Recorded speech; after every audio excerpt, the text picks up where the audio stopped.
memuaskan kebutuhan manusia. Untuk memenuhi kebutuhan manusia, alat yang bisa digunakan untuk memuaskan kebutuhan, memenuhi kebutuhan manusia tadi itu terbatas dan langka. Kalau sifatnya tidak terbatas, ya saya pikir tidak perlu ada ilmu ekonomi.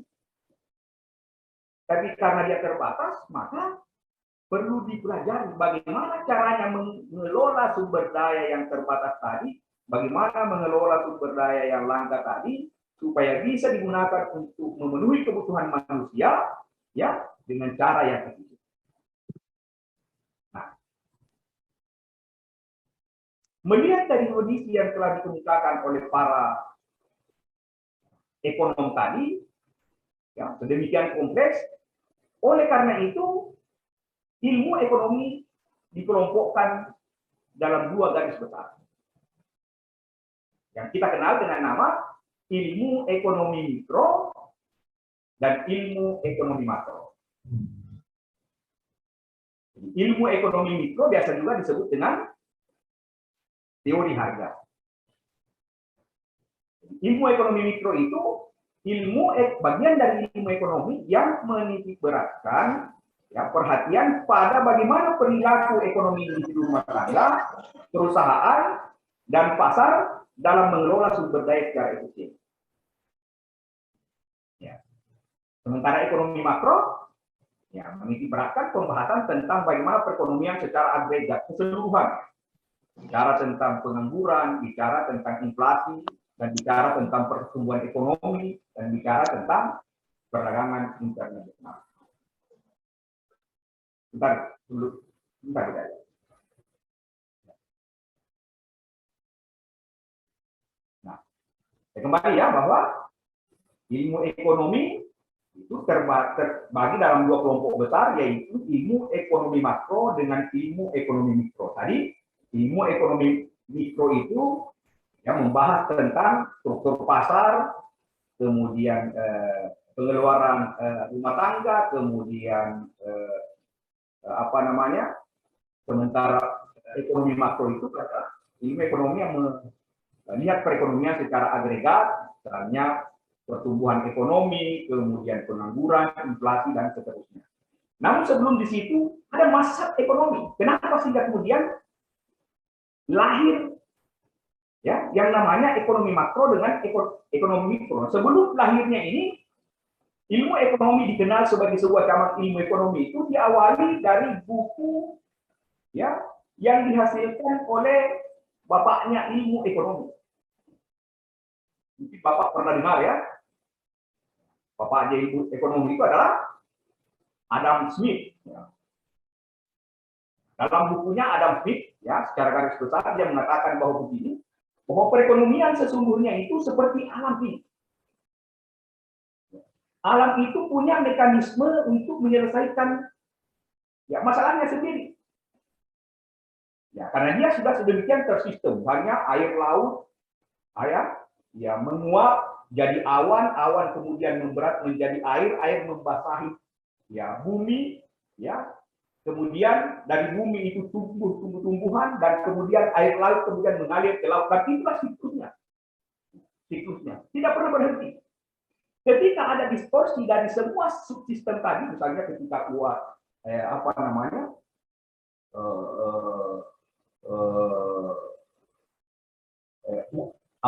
air laut tadi menguap menjadi awan, awan berubah menjadi apa namanya air hujan kemudian membasahi ya bumi, menumbuhkan tumbuh-tumbuhan, kemudian mengalir lagi keluar. Semua itu merupakan bagian dari subsistem dari sebuah sistem alam.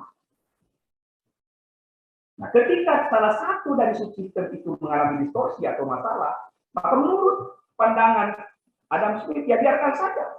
Karena alam memiliki mekanisme sendiri untuk memperbaikinya.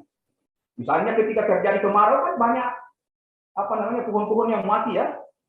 Ya, tetapi ketika masuk musim kemarau, ya kemudian tumbuh kembali. Jadi tidak perlu ada campur tangan pemerintah. Menurut Adam Smith, ilmu apa namanya kehidupan manusia di dalam memenuhi kebutuhan hidupnya, ya, yang kemudian kita kenal dengan ilmu ekonomi juga seperti itu. sebagai suatu sistem, ya, sebagai suatu sistem yang berjalan, ya, tidak pernah berhenti. Dan ketika terjadi distorsi, maka sistem itu memiliki kemampuan untuk memperbaikinya sendiri. Sampai pada suatu waktu, ketika terjadi resesi ekonomi dunia, ya, akibat perang dunia, ya, mekanisme yang ditunggu-tunggu untuk memperbaiki resesi itu tidak muncul.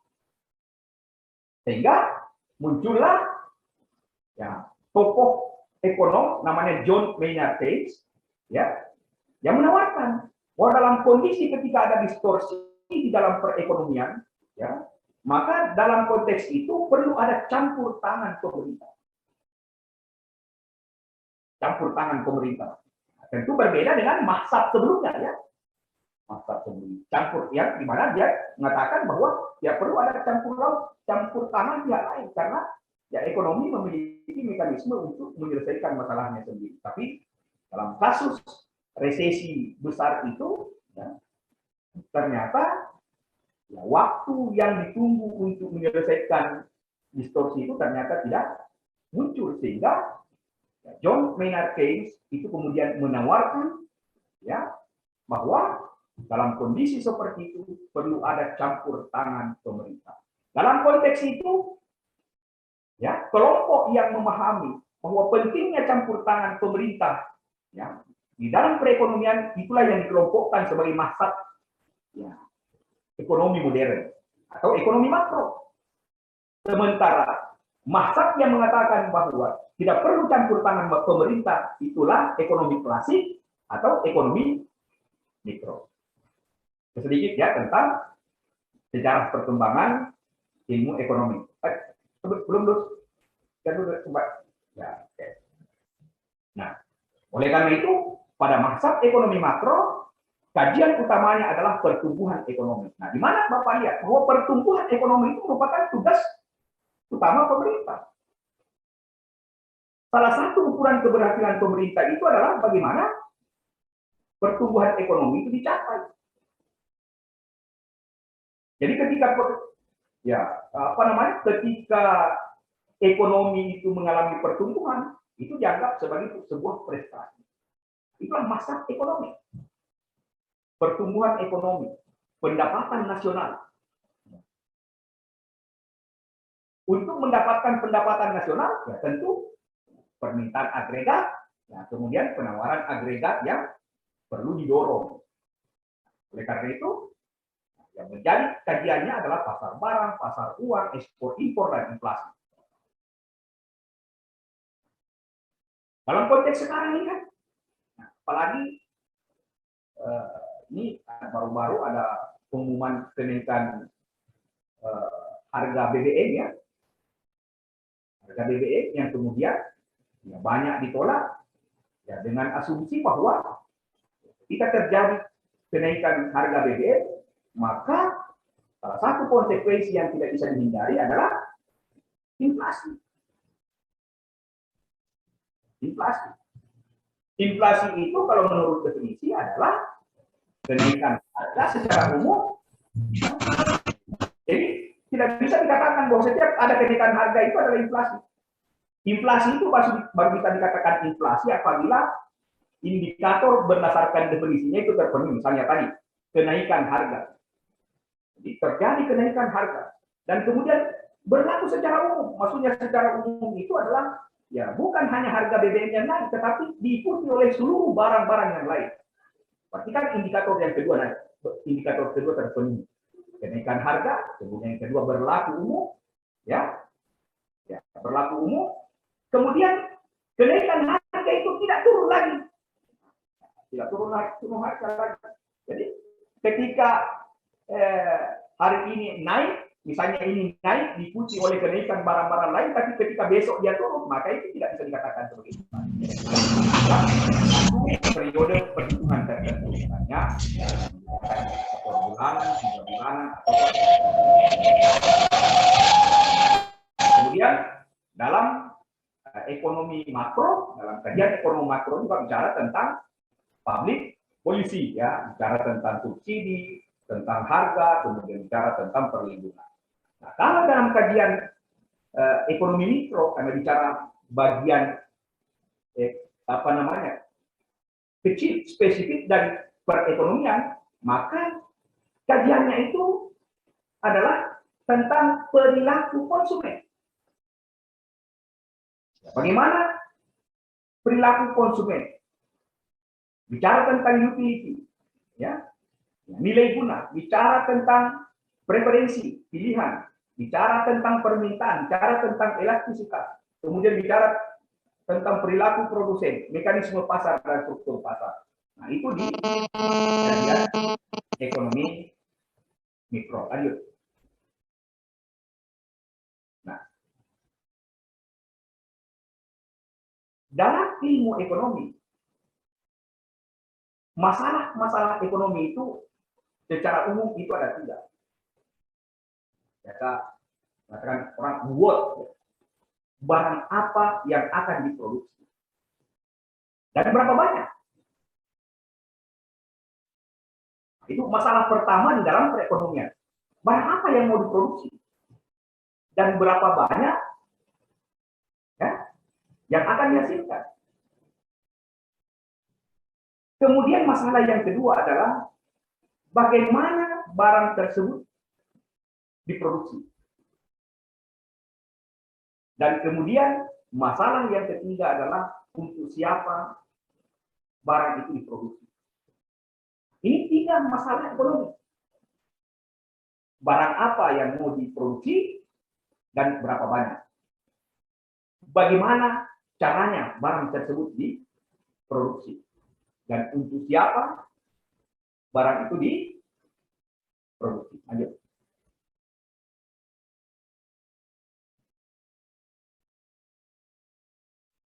Nah, pertanyaan tadi itu muncul. What, who, dan untuk siapa? Itu tidak terlepas dari ada tiga kondisi. Yang pertama adalah adanya keterbatasan atau kelangkaan.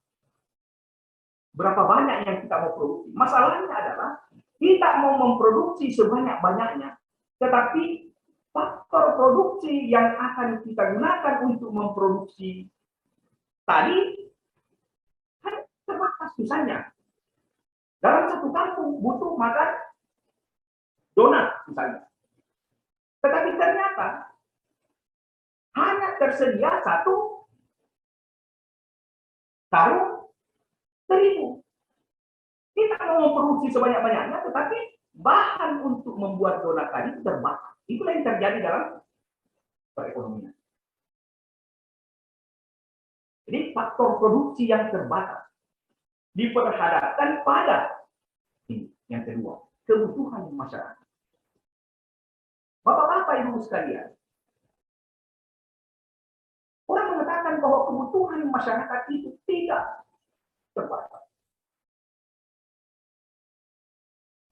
Sehingga berapa banyak pun barang yang dihasilkan, ya,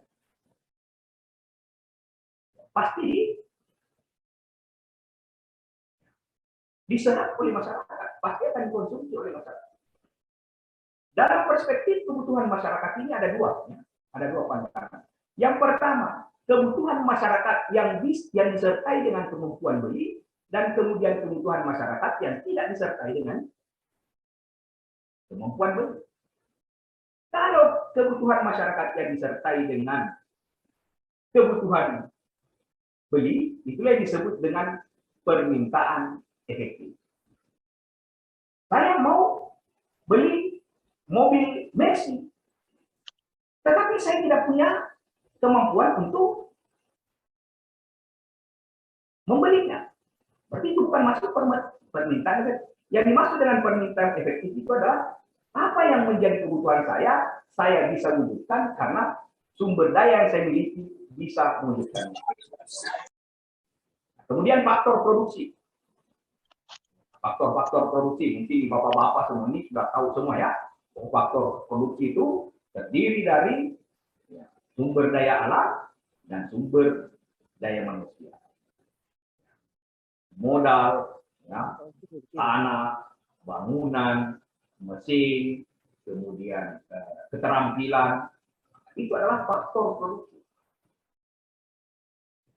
Nah, faktor produksi inilah ya, yang sifatnya terbatas, ya, yang diarahkan untuk memenuhi kebutuhan masyarakat, itulah yang menjadi masalah pokok dalam perekonomian. Lanjut.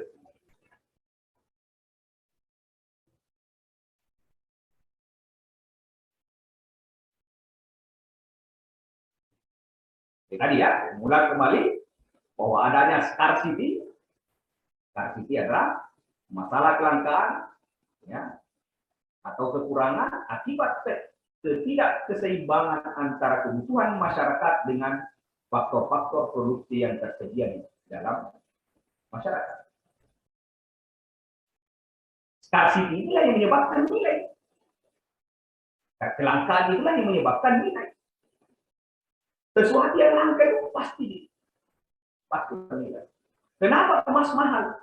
Karena dia langka, dia terbatas. Kenapa berlian mahal? Karena dia terbatas. Nah, kebutuhan masyarakat yang tidak terbatas diperhadapkan pada faktor-faktor produksi yang tersedia pada masyarakat yang akan diolah menjadi barang dan jasa untuk memenuhi kebutuhan manusia tadi yang sifatnya terbatas. Jadi di satu pihak keinginan masyarakat yang relatif tidak terbatas, sementara di lain pihak sumber-sumber daya atau faktor-faktor produksi yang dapat digunakan untuk menghasilkan barang itu relatif terbatas. Lanjut.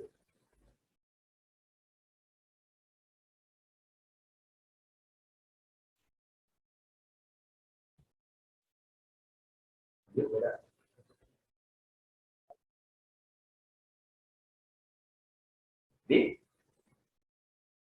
tadi ya, saya mulai bahwa kebutuhan masyarakat itu, keinginan masyarakat untuk memperoleh barang dan jasa, baik yang disertai permintaan efektif maupun tidak. Recording in progress.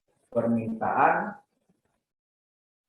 kemampuan untuk membeli. Jadi ada kebutuhan yang disertai dengan kemampuan untuk membeli dan ada juga yang tidak disertai dengan kemampuan membeli.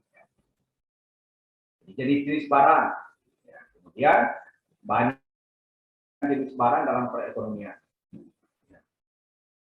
Cara memperoleh bisa dibedakan antara barang ekonomi, yaitu barang yang diperoleh, barang yang memperoleh usaha untuk memperolehnya. Barang ekonomi itu adalah yang harus ada pengorbanan itu baru untuk memperoleh barang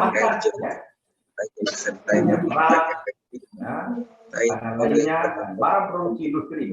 Kemudian ada juga barang cuma-cuma yang dapat menikmati tanpa melakukan kegiatan produksi, ya. Hanya udara, oksigen, sinar matahari. Kemudian saya sebutkan tadi, sekarang ya juga sudah ada yang berubah menjadi barang ekonomi. Misalnya oksigen ketika dia masuk ke rumah sakit, ya sudah menjadi barang ekonomi. Udara ketika menggunakan AC sudah menjadi barang ekonomi. Ya, ketika diolah ya, sudah menjadi barang ekonomi. Namun intinya ada dua. Ada barang yang harus pengorbanan dulu baru bisa dihasilkan. Ada juga barang-barangnya. Kalau dalam perspektif ekonomi politik ada yang disebut dengan barang free rider. Recording stopped. Walaupun kita barang gratis. Recording in progress. Lanjut.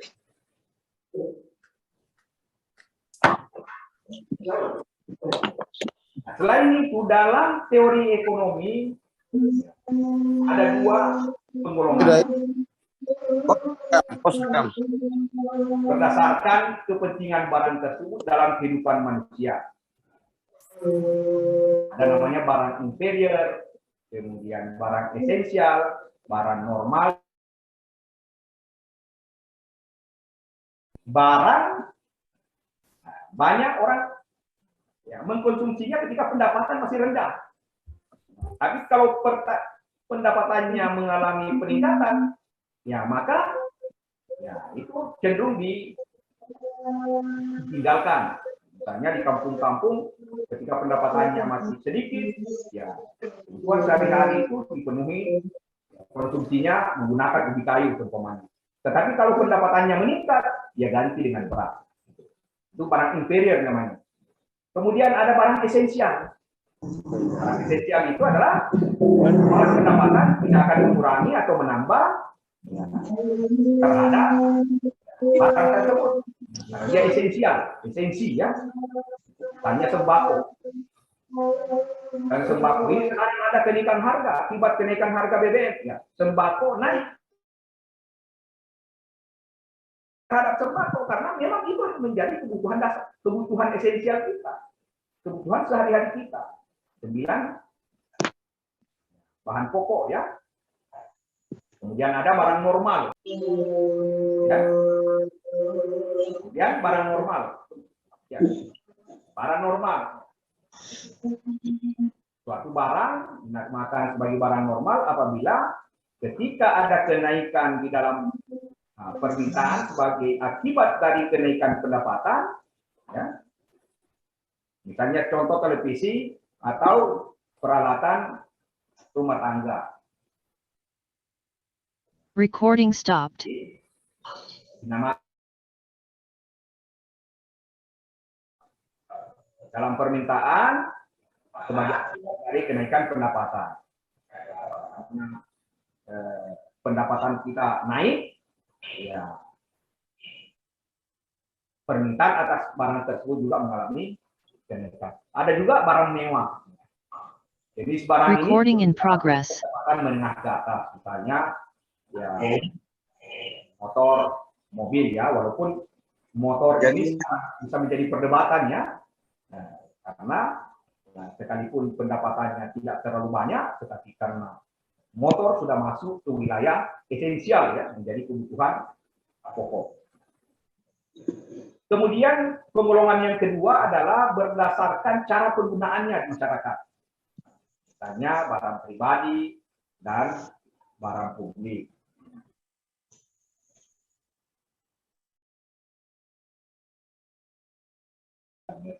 Lanjut, Bu Eda.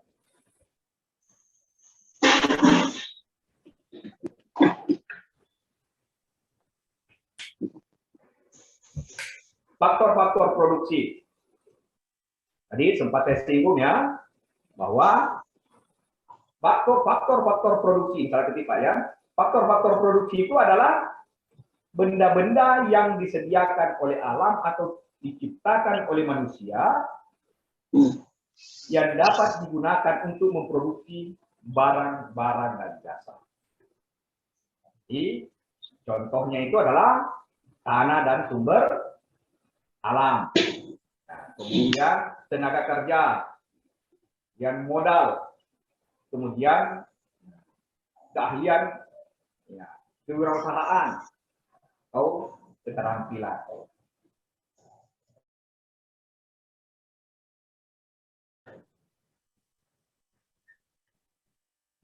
Kemudian ada juga ahli yang mendefinisikan bahwa ilmu ekonomi itu adalah ilmu yang membuat orang melakukan pilihan. Bagaimana orang melakukan pilihan, choice. Terbatasnya alat pemuas kebutuhan manusia, sementara kebutuhan tidak terbatas mendorong manusia melakukan pilihan-pilihan yang bersifat individu maupun kolektif.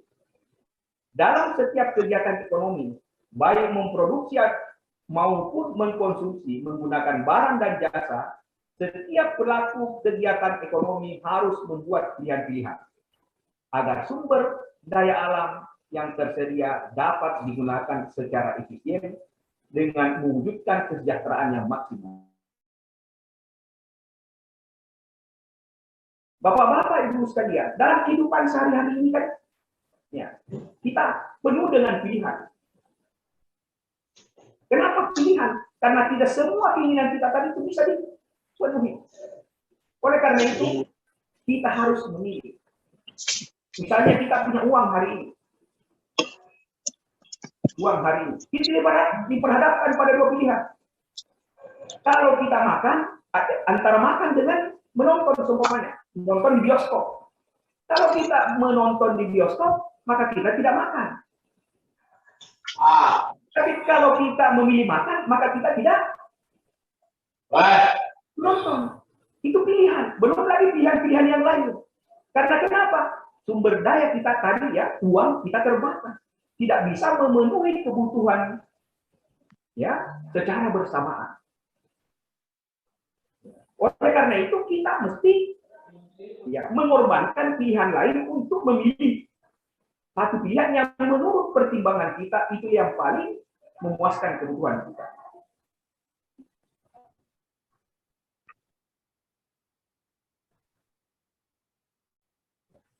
Jadi pilihan dalam mengkonsumsi bertujuan pengusaha atau pemilik perusahaan dalam menjalankan kegiatannya berusaha untuk mencari keuntungan yang maksimum dengan membuat pilihan-pilihan atau jenis barang atau jasa yang akan dijualnya berikut jenis-jenis dan jumlah produksi yang akan digunakan. Dalam penjualan, pengusaha akan menentukan tingkat produksi yang akan memberikan keuntungan yang paling banyak, sedangkan dalam penggunaan faktor-faktor produksi ditentukan dengan mengkombinasikan faktor-faktor produksi dalam meminimumkan biaya.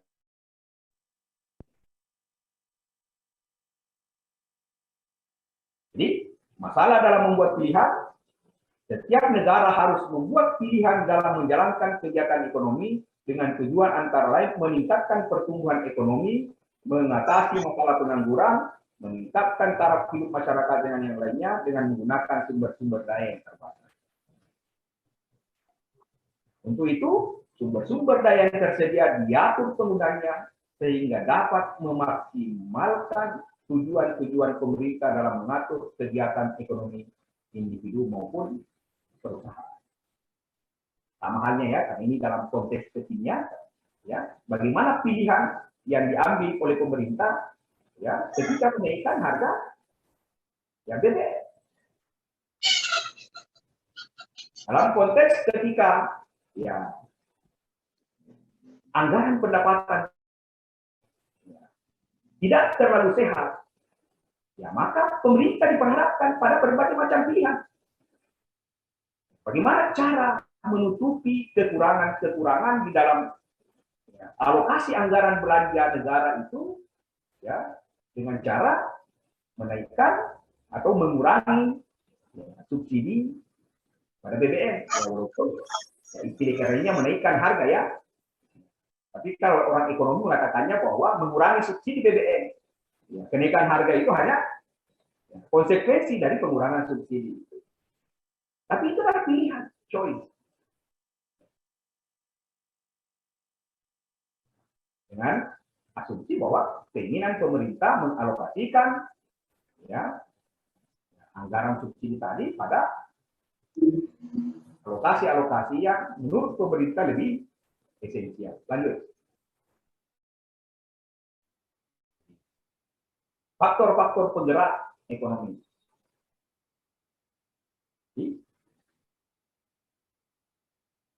Nah, yang menyebabkan ya ekonomi itu bergerak ya, secara dinamis ya. Pertama, kebutuhan ekonomi yang sifatnya tidak terbatas. Kita ini bergerak mencari pekerjaan untuk memenuhi kebutuhan kita yang tidak terbatas. Kita bergerak mencari kebutuhan, itulah kegiatan ekonomi. Kita pergi di pasar kita membeli barang. Ya, berarti kan ekonomi bergerak. Ya, kalau kita membutuhkan barang, berarti kan ada barang yang disiapkan untuk memenuhi kebutuhan kita. Berarti kan ada produsen yang menghasilkan,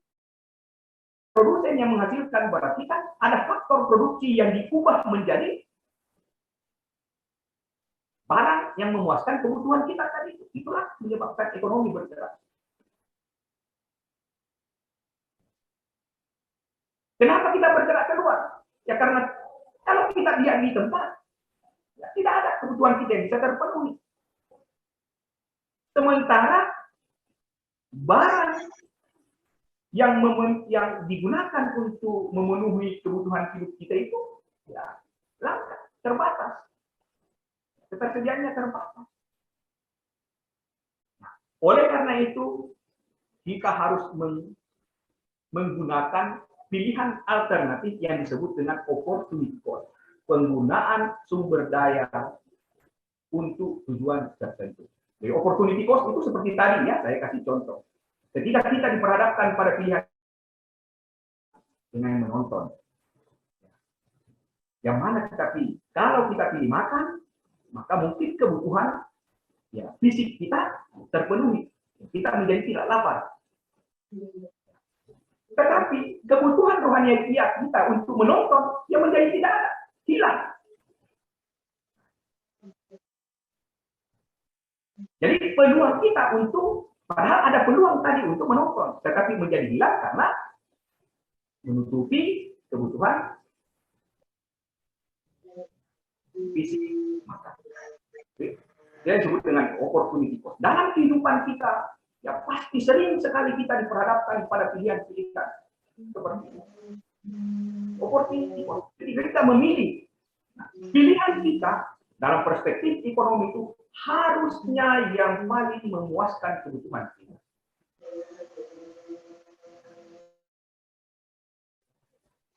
Nah, ini yang menarik didiskusikan ini. Konsep ekonomi ya dibedakan antara kebutuhan dengan keinginan. Ini saya mengajak bapak-bapak dan ibu sekalian berdiskusi. Konsep ekonomi itu dibedakan antara kebutuhan, need, dengan keinginan. Ada yang bisa menjelaskan sedikit ya, apa yang menjadi perbedaan antara, kembali dulu bedanya, apa itu kebutuhan dan apa itu keinginan?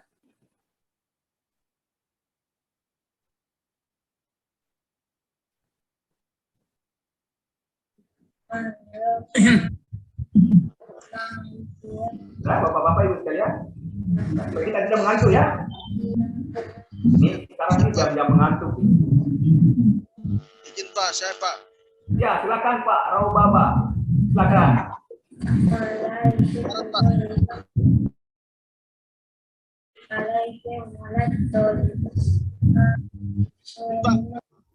Silakan Pak, belum jelas suaranya. Berikan contoh. Kebutuhan, misalkan saya datang ke toko, bisa beli gula daun teh. Ya. Itu yang tiba-tiba untuk keinginan, saya harus beli rokok lagi. Ya. Kalau keinginan di luar bukan kebutuhan. Ya. Mantap. Ada yang mau menambahkan tadi pendapat dari Pak Bapak? Bapak. Silakan Bu. Ya, Bu Aniati ya, Bu Aniati. Oke Bapak, perbedaan daripada kebutuhan dan keinginan menurut saya Bapak izin kalau kita penuhi, sementara keinginan sesuatu yang tidak harus kita penuhi, begitu Bapak. Ya, oke ya. Jadi saya kasih sederhanakan saja ya bapak-bapak ibu sekalian cara membedakannya. Bahwa makan itu dari Papua Barat. Silakan Pak. Ya. Ya, dengan Pak Hans Muid di Biro Kesra Provinsi Papua Barat. Mantap. Lanjut Bapak. Apa? Ini saya cuma pertanyakan karena kami punya anggaran yang ada dengan yang pakai dari misalnya dari pabrik semen itu ada, tapi kami masyarakat yang ada di sini itu mereka tidak mendapatkan hal itu. Ya. Nah, makanya itu kembali ke kita sendiri.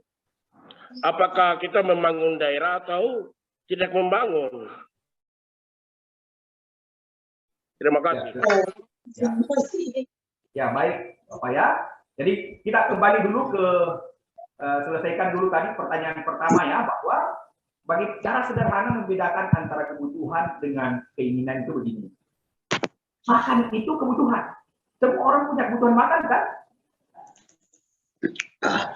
Tetapi makan di warung itu, ya misalnya di KFC atau di warung-warung mahal itu sudah merupakan keinginan.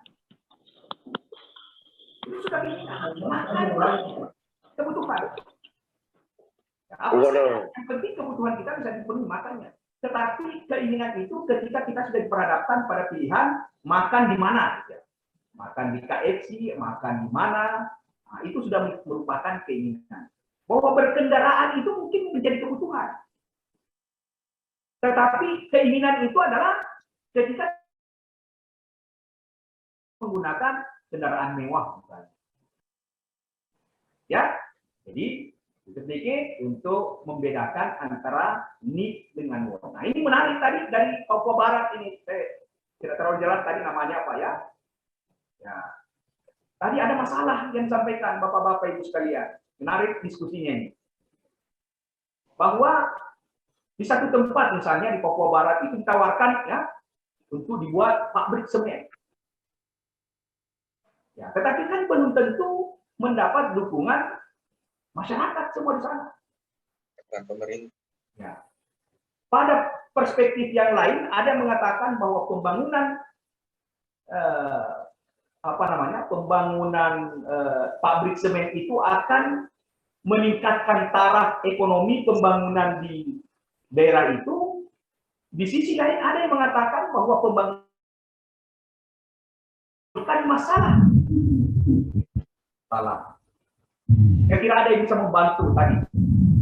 Dari Bapak dari anak ya Manokwari, Papua Barat ya Pak ya. Kurang jelas ya suaranya. Silakan ada yang mau membantunya?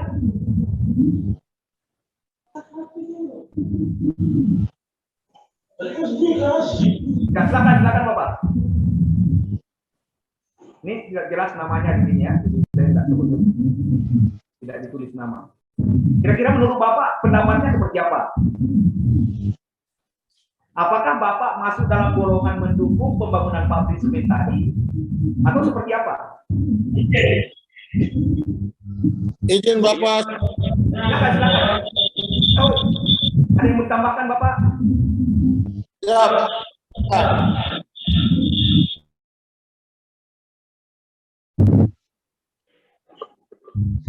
Ya, silakan. Ya, silakan Pak. Bapak perkenalkan nama saya Mas Mendekan. Saya dari Papua Barat. Tadi Bapak singgung soal pembangunan pabrik semen. Yang dengan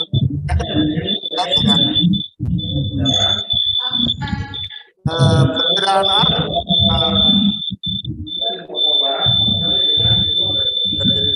Kita buka ini. Silakan Pak, lanjut.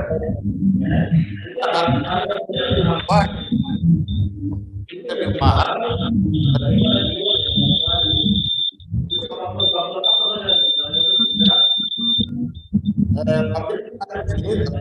Mahal di sini daripada di luar dari Manokwari. Mohon penjelasan. Terima kasih. Izin saya tambahkan. Saya ini anak pinggir. Saya Hans Muit yang tinggal di pabrik semen, pabrik Maruni. Saya tinggal di pinggirnya. Dan saya tahu pemerintah punya berapa, kabupaten punya berapa, provinsi punya berapa. Hal yang dibalik ke masyarakat itu berapa. Dan kami tahu. Kenapa sampai pemerintah diputar kita di masyarakat yang ini tempatnya kami punya tempat hak wilayah. Saya ini salah satu hak wilayahnya atas nama Hans Muit. Tete saya ada di pabrik semen di Muara Maripi.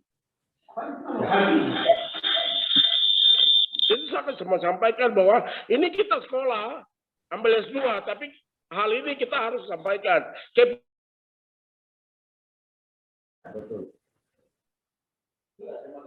Terima kasih. Selamat sore. Selamat sore Bapak.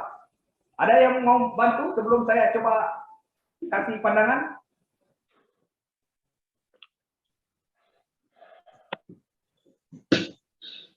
Ya, silakan. Ya, Bapak. silakan Bapak Ibu, mungkin ada yang bisa memberikan tanggapannya dulu sebelum Bapak Ibu SMS Kurang jelas pertanyaannya. Ulangi dulu. Jadi pertanyaannya tadi itu begini Bapak. Jadi di daerahnya Bapak ini direncanakan dibuat pabrik semen ya. Ya, pabrik semen ini menimbulkan pro dan kontra di masyarakat. Jadi masyarakat itu terpolarisasi antara yang mendukung dengan yang menolak. Nah, coba menurut pandangan kelas ini kira-kira seperti apa dalam konteks itu?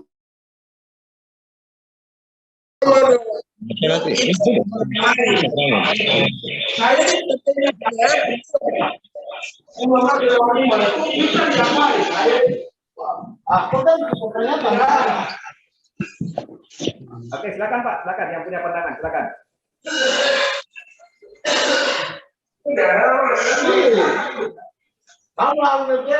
Ya. Lanjut. Ya baik. Bapak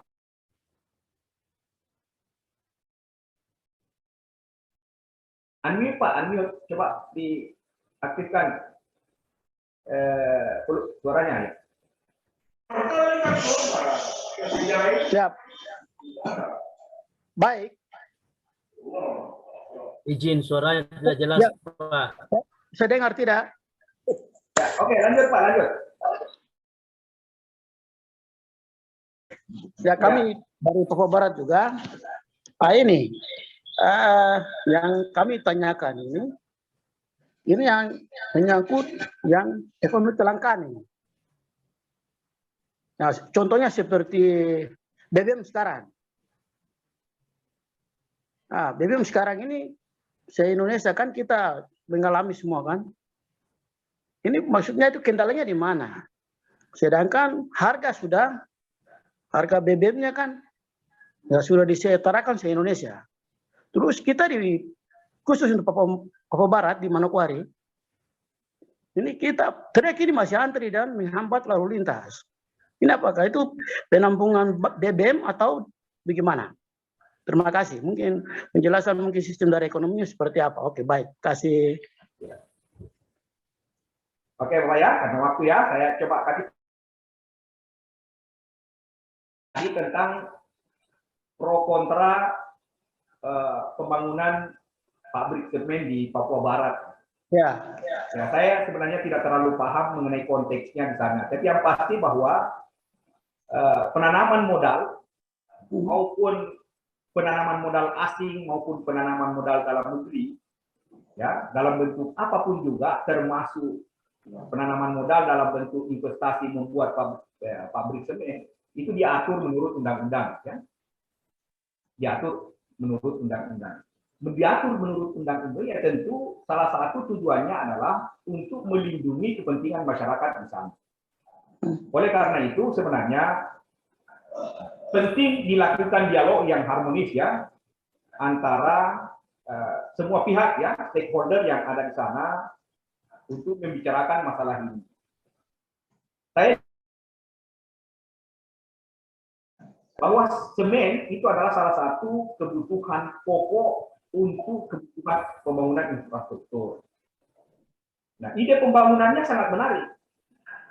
Ditempatkan di Papua, ya tentu implikasi ekonomi itu sangat besar. Ya, karena barang kebutuhan pokok ini akan dekat dengan masyarakat yang membutuhkannya. Jadi, bisa jadi bahwa kebutuhan semen yang selama ini yang dibutuhkan oleh masyarakat Papua Barat yang ada di sana menjadi berbiaya tinggi karena produksinya jauh dari Papua Barat menjadi lebih ekonomis, menjadi lebih murah karena barangnya lebih dekat, karena diproduksi lebih dekat. Itu yang pertama. Kemudian yang kedua adalah ada tanggung jawab sosial dan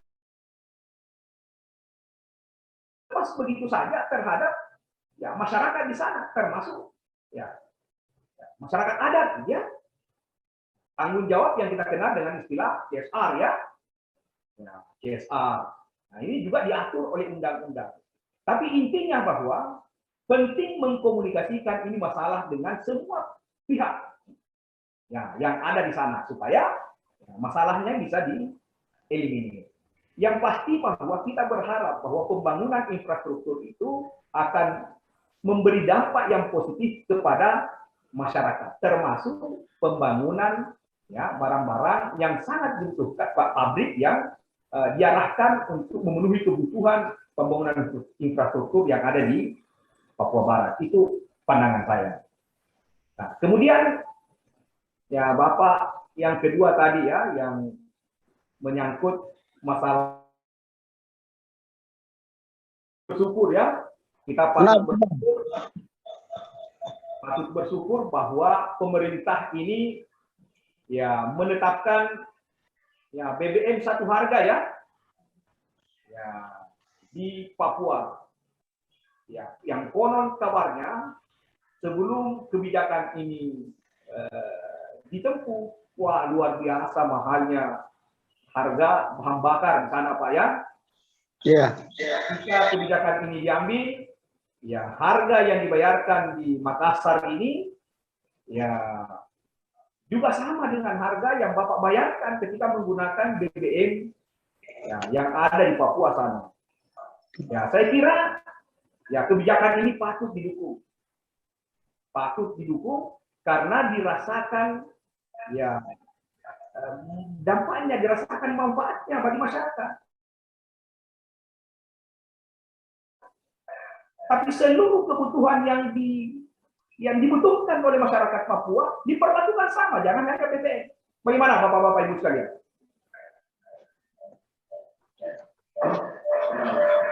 Mohon izin Pak. Ya. Ya. Oke ya. Maka kita lanjut ke slide ya. Tetapi kita lanjut ke slide dulu ya, karena waktu ya. Di Papua Barat ini, kami di sini kendaraan ini mengganggu keaktifan, maksudnya lalu lintasnya. Nah, ini ya makanya apakah itu BUMN mungkin bisa upayakan untuk supaya maksudnya dia punya stok untuk daerah-daerah di se-Indonesia ini supaya bisa ada jalan dengan baik, begitu Bapak. Maksudnya itu jangan sampai ada penghambat-penghambat Bapak. Mohon izin begitu. Sepakat Bapak.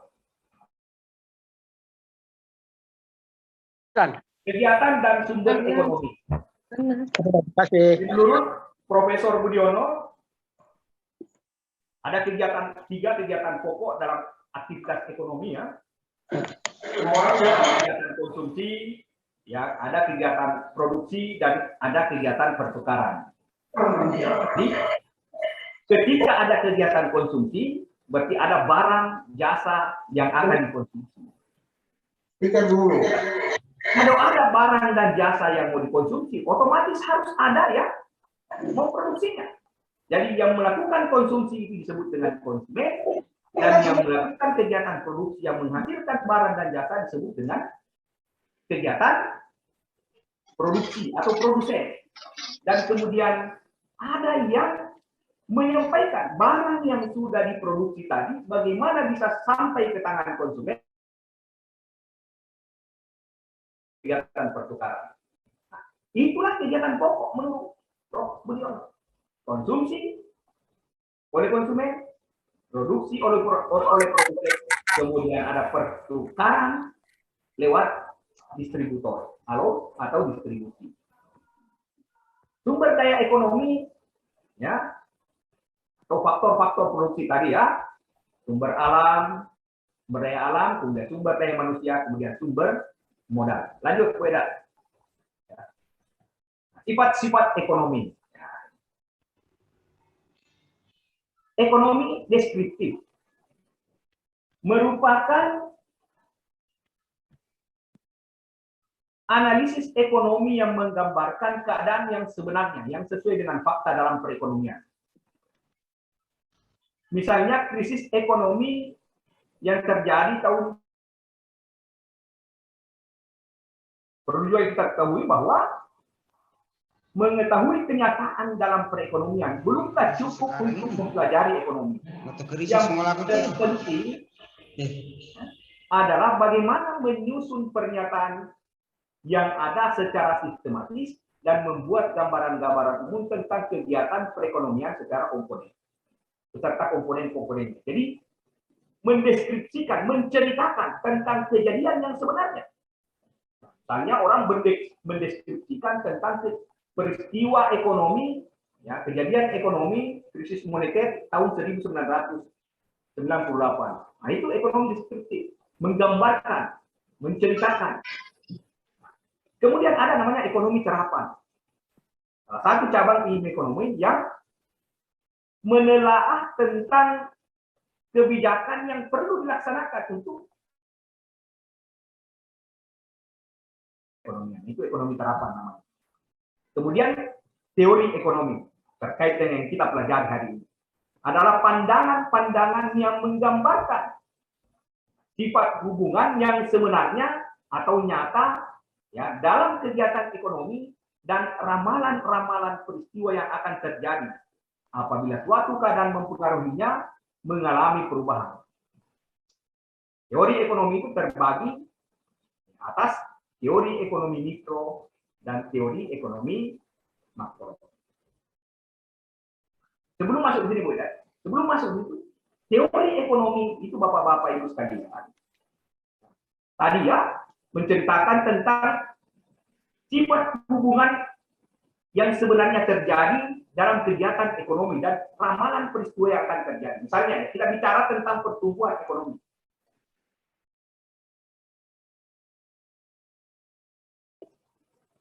Ya, ada banyak istilah. Ada variabel, ada asumsi. Ya. Dan untuk menyederhanakannya, dibuatlah persamaan matematis yang menggambarkan keadaan itu secara sederhana. Misalnya, kita mau menggambarkan bagaimana sih postur yang namanya pertumbuhan ekonomi itu. Misalnya, jika kita gambarkan pertumbuhan ekonomi itu sebagai Y atau PDRT, maka itu diasumsikan persamaannya adalah Y sama dengan C ditambah I ditambah G ditambah dengan selisih antara ekspor dan impor. Jadi ada dua variabel. Ada variabel yang dipengaruhi, ada variabel yang mempengaruhi. Jadi variabel yang dipengaruhi tadi itu adalah pertumbuhan ekonomi. Tadi ya, C itu adalah konsumsi agregat. Ya, seberapa konsumsi agregat ditambah dengan I itu adalah investasi. Ya, investasi. G itu adalah pemerintah, pengeluaran pemerintah, dan ditambah dengan C ditambah dengan selisih antara ekspor dan impor. Nah, jadi Bapak-bapak Ibu sekalian, kalau diasumsikan bahwa salah satu kontributor utama di dalam pertumbuhan ekonomi itu adalah investasi, maka mau tidak mau investasi itu harus didorong, bukan ditolak. Misalnya tadi ya, kalau semuanya kita mau pertumbuhan ekonomi di Papua Barat, di Papua itu mau didorong untuk tumbuh, yang pertama adalah konsumsinya harus didorong, yang kedua investasinya harus didorong. Karena teorinya bilang begitu. Kemudian yang kedua, pengeluaran pemerintah juga harus didorong. Kalau Bapak-bapak, Ibu sekalian ini yang dari pemerintahan bisa rasakan, kira-kira kalau anggaran pemerintah itu kapan cairnya? Ketika anggaran pemerintah itu cair, terasa perekonomian di daerah itu pasti akan menggeliat. Dan itu dicairkan, ya infrastruktur, ya pasti ada tender, ya ada ada pekerjaan infrastruktur, gitu ya. Nah, ada jalan dikerja. Ketika ada jalan dikerja, berarti kan ada tenaga kerja yang bekerja, ada tenaga kerja yang bekerja, berarti kan ada pendapatan yang dikeluarkan untuk tenaga kerjanya, ada pendapatan yang dikeluarkan untuk tenaga kerjanya, berarti kan ada uang yang beredar. Jadi semakin banyak aktivitas seperti itu di suatu tempat, maka semakin bagus pertumbuhan ekonomi. Teorinya. Nah, itu di teori ekonomi tadi, ya lanjut. Ya sekaligus untuk menambahkan tadi, ya perdebatan tentang investasi apa namanya tadi itu pabrik semen ya. Kalau pabrik semen dipandang sebagai sebuah investasi ya. Prinsip ekonomi ya. Prinsip ekonomi,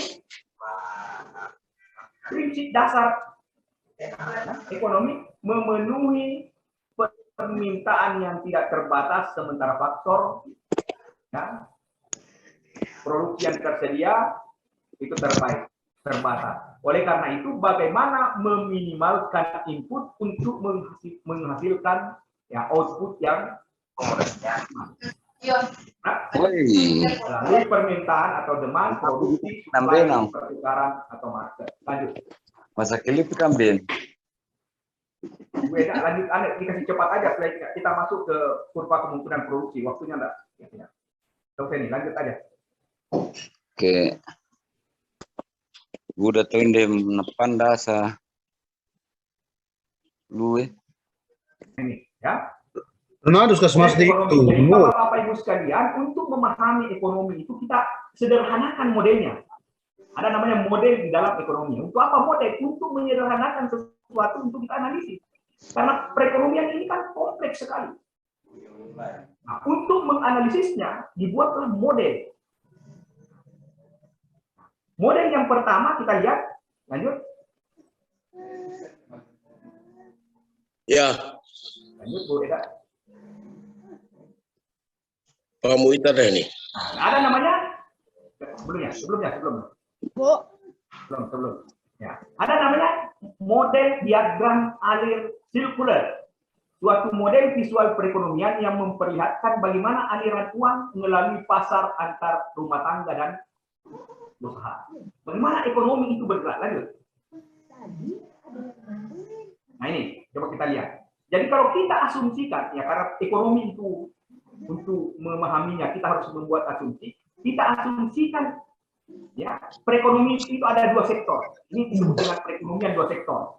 Bahwa perekonomian terdiri dari perusahaan dan sektor rumah tangga. Sektor perusahaan dan sektor rumah tangga. Sektor rumah tangga ini adalah penyedia tenaga kerja, tanah dan modal. Rumah tangga yang punya tenaga kerja manusianya, dia punya tanah, dia punya modal. Yang disebut dengan faktor produksi. Nah, faktor produksi ini kemudian ditawarkan ke perusahaan. Kalau dia tenaga kerja, kan ditawarkan dalam bentuk penawaran tenaga kerja. Kalau tenaga kerja, dia dibawa upah. Ya, kalau tenaga kerja akan mendapatkan upah, berarti kan tenaga kerja ini mendapatkan pendapatan. Jadi faktor produksi berupa tenaga kerja dimasukkan untuk kegiatan produksi dalam bentuk tenaga kerja, maka perusahaan akan membayar dalam bentuk upah, itulah pendapatan bagi sektor rumah tangga. Sudah mulai kelihatan alur munculnya uang. Tenaga kerja diupah, pendapatan bagi dan merupakan masukan untuk kegiatan produksi bagi perusahaan. Begitu juga dengan tanah. Tanah akan mendapatkan uang, kemudian dari modal akan mendapatkan laba. Inilah aliran pendapatan namanya untuk sektor rumah tangga. Itu sirkular. Kemudian di perusahaan, ya faktor produksi tadi menjadi barang masukan akan diubah menjadi barang dan jasa. Barang dan jasa ya. Nah, barang dan jasa ini kemudian dijual lagi kepada sektor rumah tangga. Dijual lagi dalam bentuk rumah tangga ke rumah tangga. Jadi sektor rumah tangga mendapatkan pendapatan dari upah sewa dan laba. Perusahaan akan mendapatkan pendapatan atau mendapatkan penerimaan ya dari pembelian barang dan jasa. Jadi pendapatan bagi perusahaan, penerimaan bagi perusahaan merupakan pengeluaran bagi sektor rumah tangga. Pendapatan sektor rumah tangga merupakan pengeluaran bagi sektor perusahaan. Nah, itulah sektor pro muncul. Di sektor rumah tangga melakukan kegiatan konsumsi rumah tangga bagi perusahaan mendapatkan gaji, upah dan sewa. Kurang udah uang taruh di almarhum telepon dia kan rusak itu ada komponen dari diperbaiki. Sejalan ada tesnya.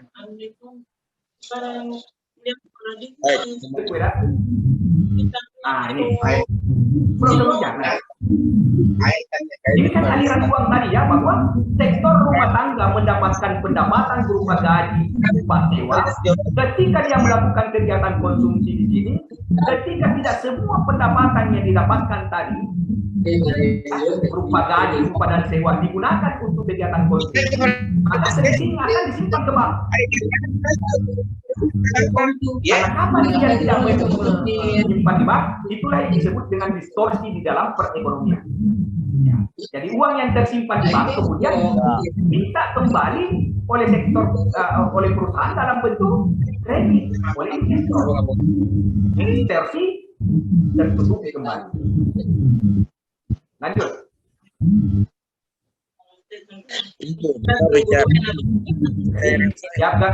Yang keramalan tadi itu, yang perusahaan menghasilkan dan menjual barang dan jasa, membeli dan menggunakan faktor produksi, rumah tangga membeli, mengkonsumsi barang dan jasa, kemudian memiliki dan menjual faktor produksi. Lanjut.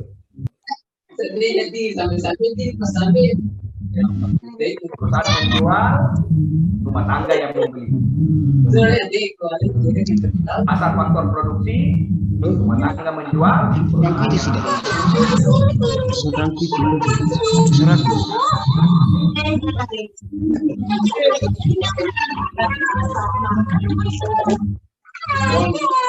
nah ini di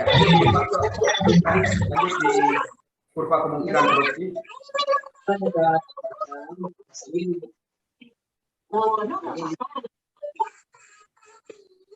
Dapat kuasa Ya. Batas kemungkinan produksi. Nah ini bagaimana cara memahami arti tadi di dalam aktivitas kegiatan produksi. Nah ini juga perspektif ini juga alat analisis ini juga bisa digunakan untuk pada perspektif konsumsi, namanya batas kemungkinan konsumsi. Batas kemungkinan produksi adalah suatu grafik yang memperlihatkan ya berbagai kombinasi keluaran yang mungkin dapat diproduksi oleh perekonomian dengan faktor produksi tertentu dengan teknologi tertentu. Produksi yang tersedia. Lanjut. Misalnya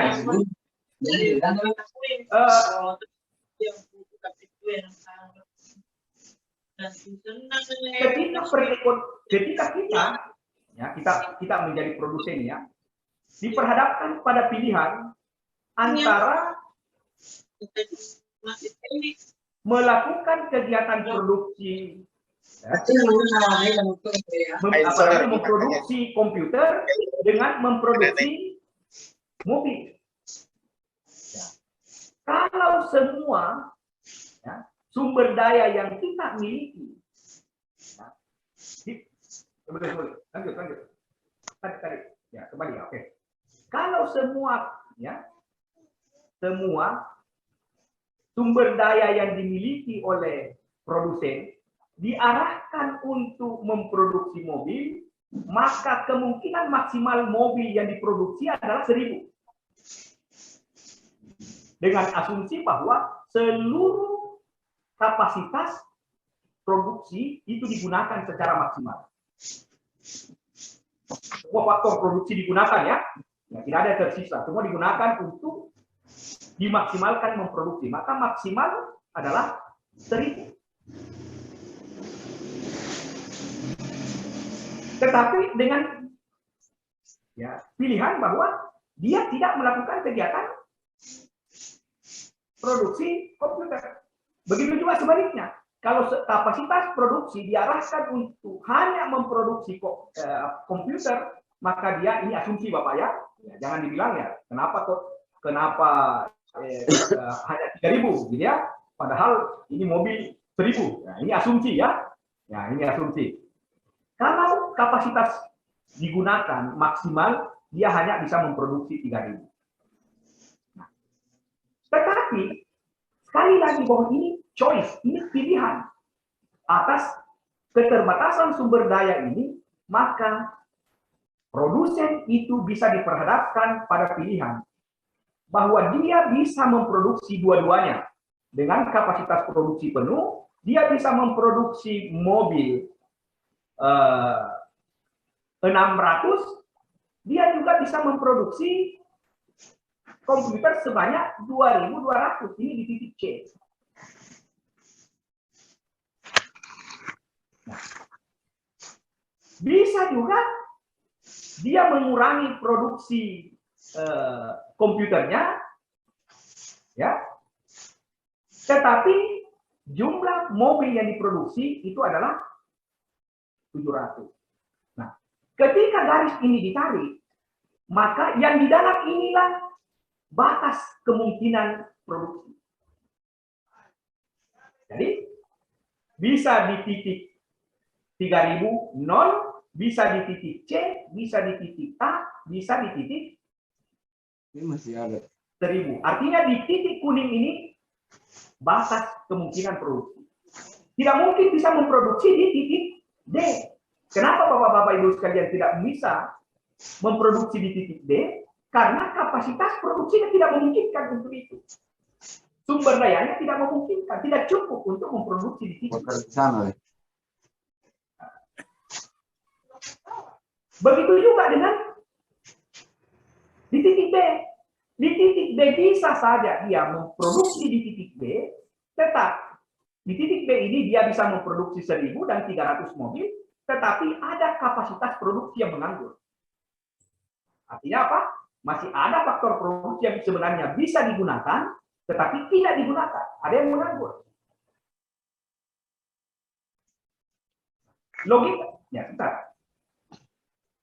Logika Bapak-Bapak, Ibu-Ibu sekalian, yang digunakan pada kurva ini adalah semangat kita untuk melakukan kegiatan produksi hanya bisa di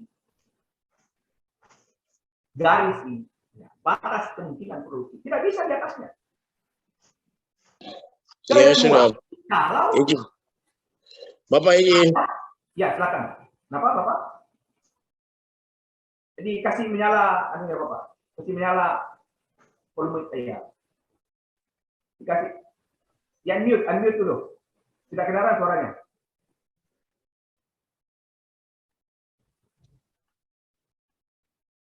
Bu Eda coba bisa nyalakan. Ya, silakan Bapak. Coba tadi ada Silakan. Dengan hal semua. Ya. Bapak, kalau misalnya seperti begitu, kita di Papua ini, di Provinsi Papua Barat, antara sampai 3 kilo baru bisa dapat. SPBU. Yang saya cuma pertanyakan itu, Bapak, ya. Kita orang di Provinsi Papua Barat, kita punya ekonomi ini, kalau bisa, ekonomi kita itu melebihi. Ada pabrik semennya. Ini yang tadi kita akan bicara tadi, ekonomi kita ya. Ya. Dan juga di Bentuni ada. Dan di Sorong ada. Papua Barat. Saya cuma pertanyakan itu kenapa sampai kita di Provinsi Papua Barat ini ekonomi kita itu dianggap lemah. Lemah dalam arti apa? Coba mungkin Bapak bisa jelaskan. Ya tadi saya langsung aja Pak. Aku jawab itu ke semuanya, ekonominya bagus. Begini Bapak ya. tadi saya menjelaskan bahwa kalau ukurannya tadi perekonomian itu adalah pertumbuhan ekonomi, saya tadi jelaskan secara sederhana, rumusnya yaitu Y sama dengan C ditambah I ditambah G ditambah dengan selisih antara ekspor dan impor. Jadi Y-nya tadi itu adalah pertumbuhan ekonomi. Jadi saya menggunakan alat analisis ekonomi untuk membedah pertanyaannya Bapak, ya. Pertumbuhan ekonomi itu ada tiga pilihannya Bapak, ya.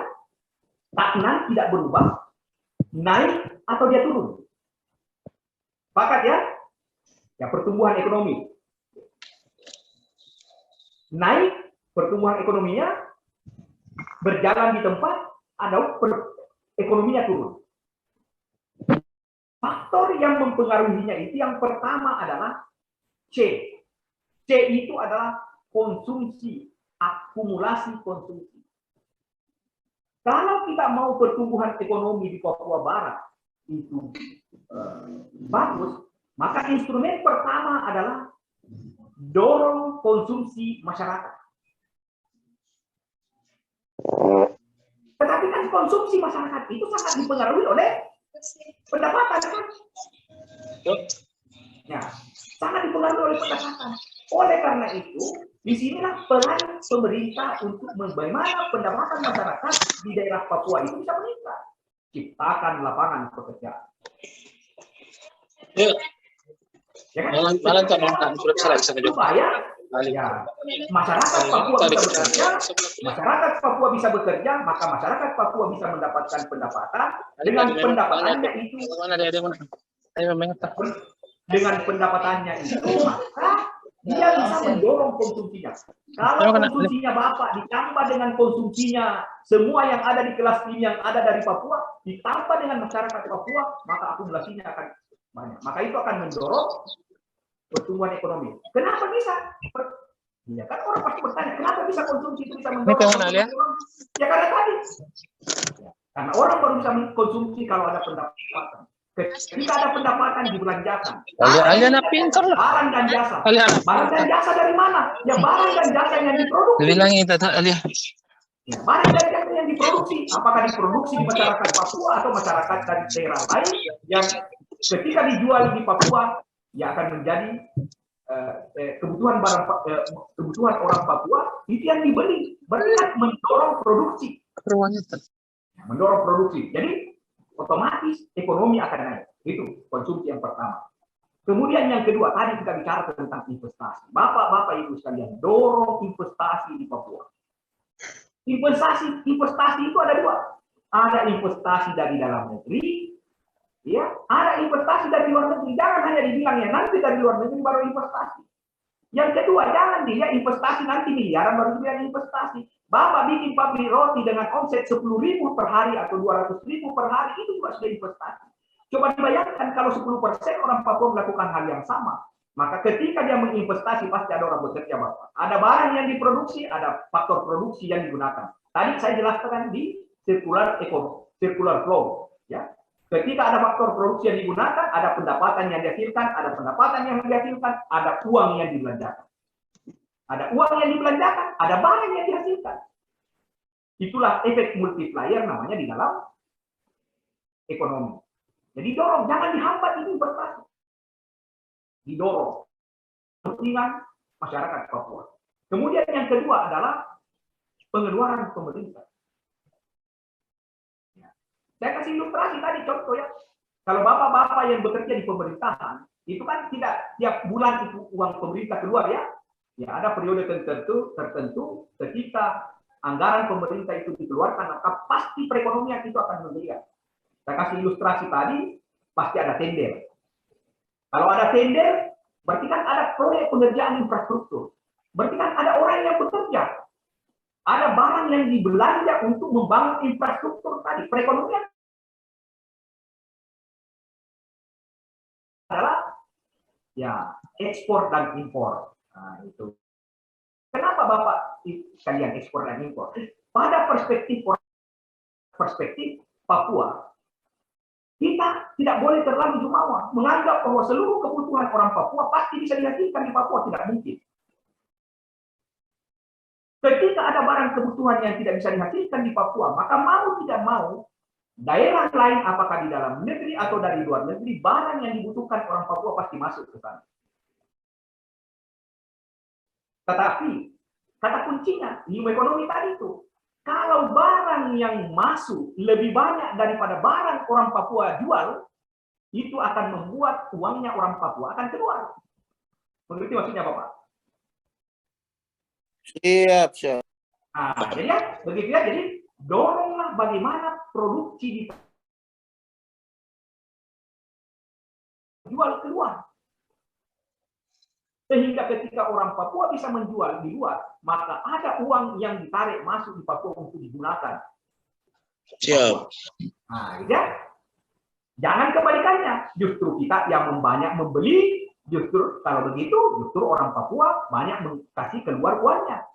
Sementara hukum ekonomi itu bilang begini, semakin banyak uang yang beredar di suatu tempat, makin bagus pertumbuhan ekonomi. Kalau ilustrasinya sederhana, coba kalau ditanya, berapa banyak uang yang beredar di Jakarta? Pasti lebih banyak jika dibandingkan